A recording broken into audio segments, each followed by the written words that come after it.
BJP और आप के वोट शेयर में महज 2% का अंतर, लेकिन सीटों में 40 का। दिल्ली चुनाव में असली खेला तो ये था।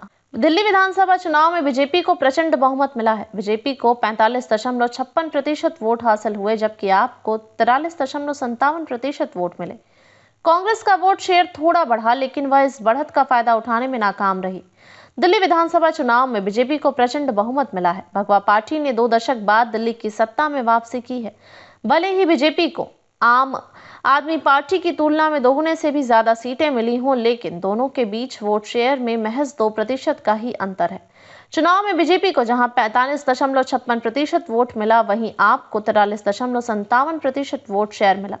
यानी केवल 2% वोट शेयर के अंतर ने ही बीजेपी को पिछले चुनाव की तुलना में 40 सीट ज्यादा जीत दिला दी। माइक्रो मैनेजमेंट बीजेपी विरोधियों से आगे यह दिखाता है कि माइक्रो मैनेजमेंट में बीजेपी अपने प्रतिद्वंदी से कोसों आगे निकल गई। वहीं कांग्रेस का वोट शेयर भी पिछले विधानसभा चुनाव की तुलना में 2% बढ़ा, लेकिन वह इसका फायदा नहीं ले पाई। चुनाव आयोग के आंकड़ों के अनुसार 5 फरवरी को हुए मतदान में बीजेपी को 45.56% और आपको 43.57% वोट मिले। हालांकि सीटों के मामले में 48 का आंकड़ा हासिल कर बीजेपी काफी आगे निकल गई। वहीं विधानसभा की 70 सीटों में से आपके खाते में 22 सीटें आई। पिछले चुनाव में क्या था वोट शेयर? साल 2020 में हुए चुनाव की बात करें तो आपने 53.57% वोट हासिल कर 62 सीटें जीती थी, जबकि बीजेपी को 38.51% वोट के साथ 8 सीटें मिली थी।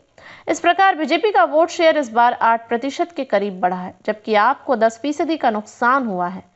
कांग्रेस का घटा वोट शेयर। विधानसभा चुनाव में कांग्रेस 70 से 66 सीटों पर तीसरे स्थान पर रही है। कस्तूरबा नगर में उसके प्रत्याशी अभिषेक दत्ता दूसरे स्थान पर रहे और 11,048 मतों से भाजपा के नीरज बसोया से हार गए।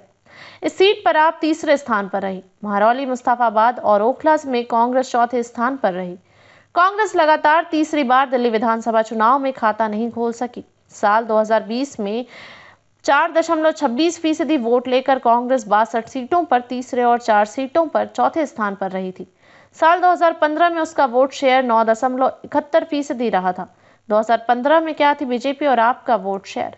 आपको साल 2015 में 54.59% और 2013 में 29.64% वोट मिले थे। वहीं बीजेपी को इन दोनों चुनावों में 32.78% और 34.12% वोट मिले।